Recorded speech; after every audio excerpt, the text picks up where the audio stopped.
The difference between control versus suppression. Emotional control is defined as recognizing emotions, understanding their origins, right? Like, why do I feel this way? And then channeling them productively. Okay. What's a good way? What's a good example of channeling your emotions productively, especially if they're somewhat negative emotions? Let's take anger for instance, because men sort of default to anger, right? Like when something not good is happening, we tend to get pissed off, right? Women, they sort of default to sadness. They get sad and they want to cry, right? Men don't. We don't cry. We get mad, right? So a good way to channel that anger productively is to, like, if you're getting really pissed off right now, go, you know what? I'm going to go grab my gym bag and go to the gym. I'm going to go lift heavy weights. I'm going to go punch a heavy bag or something like that. That's a good way of channeling that anger. You know what I mean? That's a healthy way of doing that. Not laying into your wife because she's acting like a woman, right? So what are some risks of suppression? Well, we have bottling up emotions, which we talked about. That is not a good idea. Bottling those things up causes lots of problems. It can lead to explosive outbursts or reactive behavior, right? Which we already talked about, like reacting from emotion. Like to women, if you're reacting from your emotion, that signals weakness to her. She's like, this guy can't handle whatever life's throwing at him. He's weak. He's emotionally weak. You understand? And if she perceives you as being emotionally weak, she can't trust your leadership. She'll start losing attraction and respect for you, right? A woman can't love a man she doesn't respect. Okay. And then the concept of selective vulnerability, right? So here's the thing, like we always talk about in the space, like being vulnerable with your girl is a trap. It's not a good idea. And Rich Cooper says it really well. Women don't care about men's problems. They wait at the finish line. They bang the winners, right? So being overly vulnerable with your girl can be a trap. All right. Now, what I'll say is, it's better to share those types of things. Like if you're going through problems in life, it's better to like join a group of dudes like the beer club, right? Because guys, like getting with a group of like-minded guys like in the beer club, that's a good place to bounce ideas off of people. If you're having problems in your life, like the guys will come in and give you solutions, right? Sometimes even when you don't want the fucking solutions, they'll do that. The guys at beer club are great about that. But when guys solve problems and we take action towards our problems, like we naturally like feel better about it, right? But if going to your girl and just like emotionally dumping your drama and trauma on her, that's over time is going to cause her to think that you're emotionally weak as well. And that's going to cause her to lose her attraction. And the thing is if you understand the betatization process, which I talk about and get her to fuck you again, that is like step 2 in the betatization process, where your woman tries to get you to open up and be more vulnerable with her. Right. So there's a good way of doing it and there's a bad way of doing that. And I'll tell you this. If you share something bad that's going on with your life, if you are being vulnerable with your girl, it's going to be okay as long as you tack on a solution at the end of that. Right? If you say, yeah, I've got all these problems at work right now and such sucks and da da da da da, but you know what? It's going to be okay. I'm going to do X, Y, and Z. We're going to take care of it, right? As long as she feels like you've got shit handled, she's not going to think that you're emotionally weak. It's not going to be a problem. Okay. Now AJ talks about selective vulnerability. So sharing emotions at appropriate times reinforces leadership and trust. And I'll tell you what, a big thing that I do on this podcast is I'm vulnerable as fuck with you guys. I'm vulnerable as fuck with you guys, but we're all men here, right? We're all in the trust tree. At least most of us are. There's a few women hanging out in the chats every once in a while. But I like telling you guys about my previous struggles because it resonates with some of you guys. Like I've been where a lot of you guys are right now.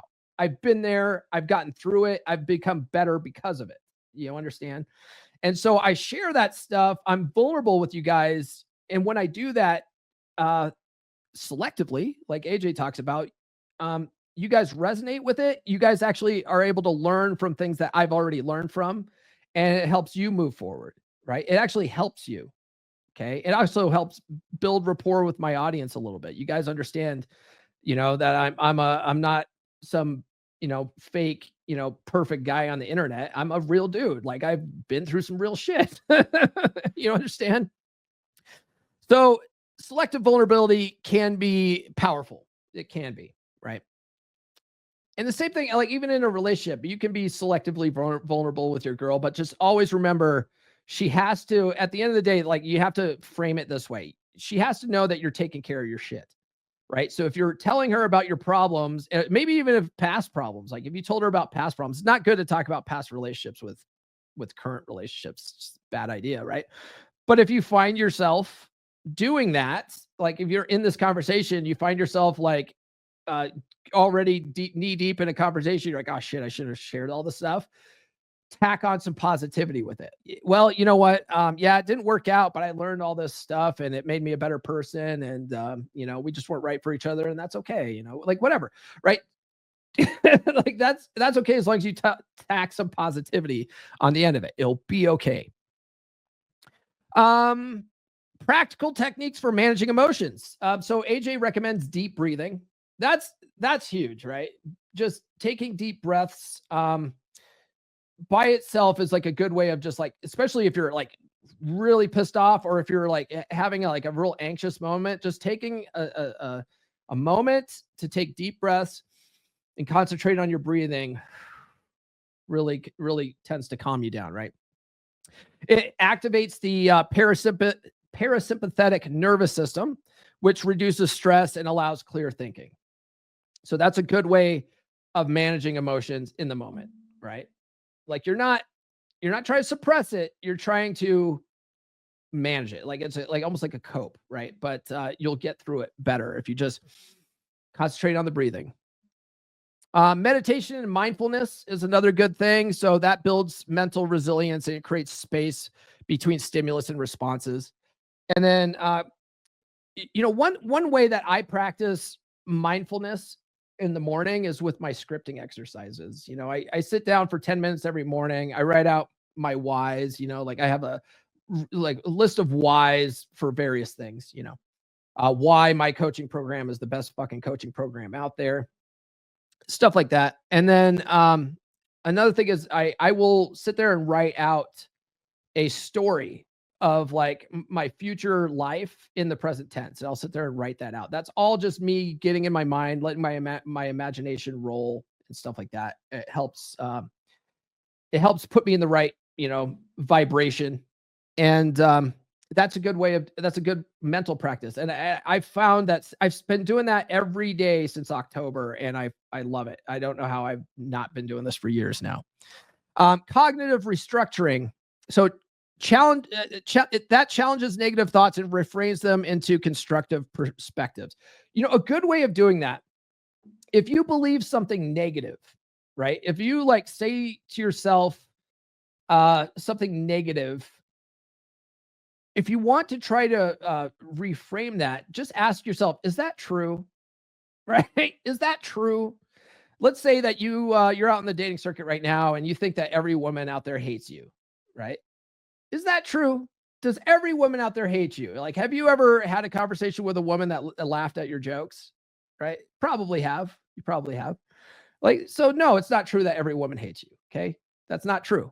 So now that you know that that's not true, now you can cognitively restructure that. You can reframe that. You can start looking at it from a different point of view. All right. Guys, I mentioned Beer Club already. Do get into Beer Club, beer.comeonmanpod.com. It's just a great group of dudes, and it is popping off lately. One of our brothers in there just had a fire lit under his ass back in December, and he got over. He had a moment of weakness. He reached out to his ex, realized, fuck, I shouldn't have done that, and just is like, you know what, I'm going on the dating circuit hard, right? And so he is swapping notes in there like a motherfucker, and everyone's like motivated now. So if you are like out in the dating circuit right now, and you want to swap notes with some guys that are out there doing it, like Get in Beer Club right now is popping off. And like, and some of our veterans in there, like my 3% brothers, I have a few 3% brothers that have studied all the same shit I have. They've read the books like as many times as I have. They're in there, like dropping some sweet knowledge in there, like helping these guys out. It's like, it's well worth the money. Plus just the camaraderie that we have in Beer Club is second to none. So check that out. Go to beer.comeonmanpod.com. And then guys, if you need help with your dead bedroom situation, or let's say that your relationship is otherwise pretty good, it's just like your wife is just not that enthusiastic anymore. And when you do have sex, it's like a chore, you know, and you want to really rekindle that passion. Like, you can fix this, man. Like, you need to have like a thriving, passionate relationship, right? You can have that again, and I can help you. So book a free call with me. Go to call.fixdeadbedrooms.com and let's talk, man. It's a free 30-minute call. If I can help you, I'll show you what that looks like. And if I can't, I'll at least point you in the right direction. All right. All right. The next concept here. Oh, Nuke says, what time is the beer club? It's at 7. Oh, you're in Central Time. It's at 6 p.m. Central Time next week on Thursday. Mark off your calendar, bro. It'd be cool for you. It would be cool to have Nuke in there. It would be fucking cool, man. Like Nuke's like a celebrity, guys. You know, he's kind of a big deal. I don't know if you know this. It's kind of a big deal. Fucking guy Nuke. All right. The next concept here is the stoic pause. The stoic pause. So what is the stoic pause? Well, it's a delayed response, right? It's basically you're practicing inaction, and that gives you time to process emotions before responding. Speaking of Nuke, I've heard him, and I stole this from him. That son of a bitch. There is no try, Nuke. Okay, there is do or do not. There is no try, all right? Nuke one time called it the 3-second rule, right? So if you, like your lady says something and your initial gut instinct is to blast back at her, just wait 3 seconds before responding, right? That's basically the same thing. It's a stoic pause. It gives you a time to process what you're feeling in the moment so that you can respond rationally instead of react emotionally, right? It's mindful evaluation. So you can assess whether your response aligns with your values or long-term goals. Man, I was watching Grown Ups last night with my son. If you guys ever seen Grown Ups, it's an Adam Sandler movie. It came out in 2010. Well, my son, I guess, has been seeing clips from it. He goes, Dad, we got to watch this movie, Grown Ups. And I'm like, okay. And I was like, oh man, that movie came out in 2010. I was like, that was a year after you were born. Like, that's how old this movie is. And you just now are learning about it. Okay. So anyway, there's a scene in there where Rob Schneider's character, he's dating this like old broad too, right? She's like, you know, in her 60s or 70s or something like that. And everyone's giving him crap because they have this like wildly sexual relationship, and it's just so gross because she's so old, right? Well, there's this moment where like Rob Schneider takes an arrow in the foot, and so he's sitting there, and then his wife, I guess it's his wife, I think they're married. She comes up and she starts talking about how she's going to put this natural remedy that he created, made with maize and whatever. And he's like, shut up, bitch. You know that stuff doesn't work and all this stuff. He's like, you should know because you were there with Jesus. And he just like totally reacts from emotion in the moment, right? Well, none of that aligned with his values. New episodes every Monday, Wednesday, and Friday. Subscribe now.